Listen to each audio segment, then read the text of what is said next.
There is nothing more delightful than the taste of fresh peas you've grown yourself straight off the vine, in my opinion. Peas are one of those crops that are completely different when they are homegrown versus store-bought. Even if you don't really care much for peas, I encourage you to try growing them at least once because you might be pleasantly surprised. Today, we are diving into the wonderful world of spring gardening, and I'm super excited to show you how we're getting our carrots and peas off to a great start in our organic backyard garden. Now, here's the deal. Planting carrots and peas in the spring sets the stage for a bountiful harvest later in the season. But it's not just about sticking seeds in the ground and hoping for the best. There's a method to the madness, and today I'm going to share all of our best tips with you. First, let's talk soil. Carrots and peas thrive in well-draining, nutrient-rich soil. So be sure to amend your garden bed with compost or organic fertilizer before planting.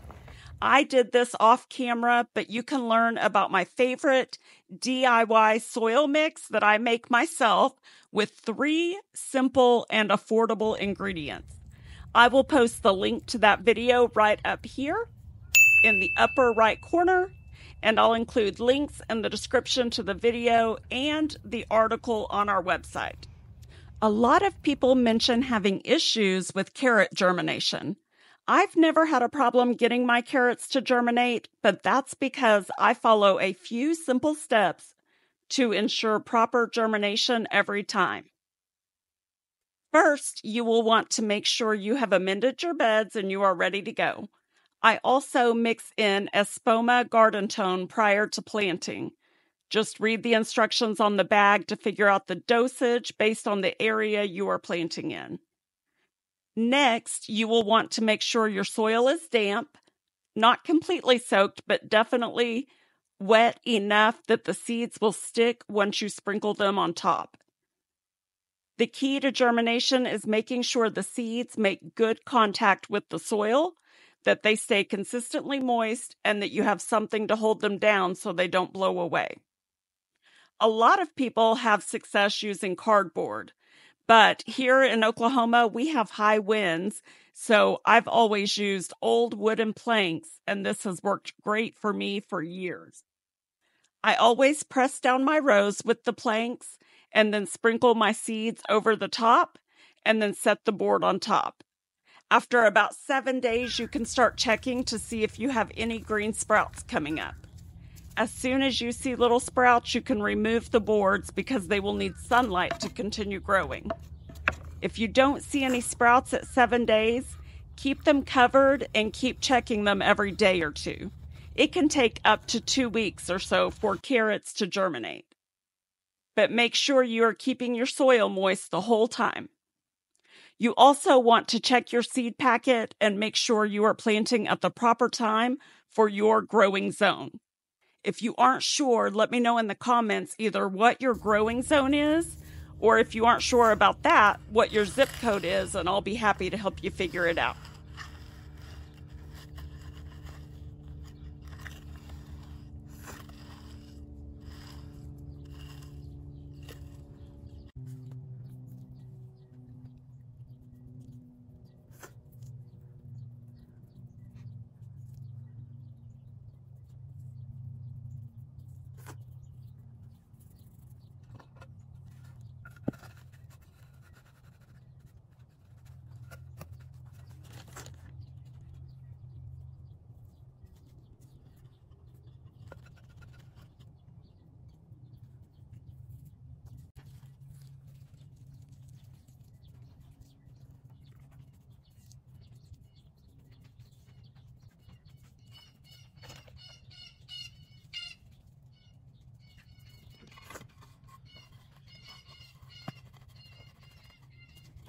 As you can see, we're planting our peas at the base of this TP trellis. It not only saves space, but also provides support for those climbing vines. And I have to say, the string going around the trellis is absolutely essential. At least for me, it is. The years that I have tried to grow peas without that extra support, I have had a lot of issues. I should also mention this is not the typical way I start my pea seeds. I actually pre-sprout my seeds using the paper towel and Ziploc bag method. I made a video over that process last year, so I'll link it up here for you. As for this year, I did do that, and I still have those seeds in the house and under grow lights. I'm waiting until they get just a bit bigger before I move them into the garden. In the meantime, I thought it wouldn't hurt to direct sow some peas before we pass our direct sow date for the season, which is actually in 2 days. So we're getting these in the ground just by the skin of our teeth. I have had issues in previous years with birds or squirrels or rabbits digging up my seeds before they have sprouted. That's why I'm using these Dollar Tree baskets to keep the seeds somewhat covered and hopefully make it kind of difficult for them to get to.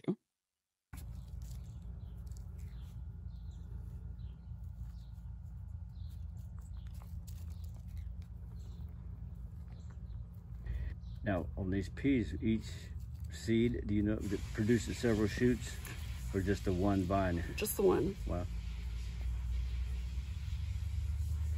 That's why it's good to plant multiples together, because they help support each other.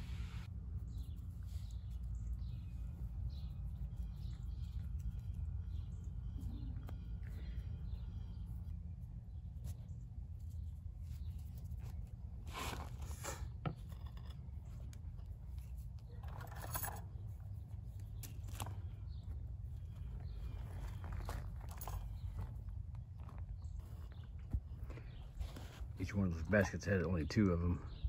Oh, really? Yep. I thought I put 4 on them. I got more right behind you. I did. I had 2 up here, yeah. Huh. I had a whole bunch, like, oh, maybe I used those when I put the cold frames on, so there's no telling where they went. Now remember, if you want a comprehensive guide to growing your own veggies, don't forget to check out the links in the description for our complete grow guides over on our website, which is secondmilejourney.com. And remember to keep your soil consistently moist, especially during the germination period. And there you have it. Planting carrots and peas in your spring garden is as easy as that. With a little bit of love and attention, you'll be enjoying fresh, homegrown produce in no time. Thank you so much for joining us in the garden today. If you found this video helpful, we sure would love for you to subscribe so we can continue bringing you more great content. Remember, we have links in the description to our grow guides as well as products we use in our garden. If you are new here, we would love to hear from you through our brief gardening survey. I will pin a link to that in the comments. If you wouldn't mind completing the survey, that sure would help us as we plan future content to share with you. And remember to go the second mile today for someone in your life and with your resources.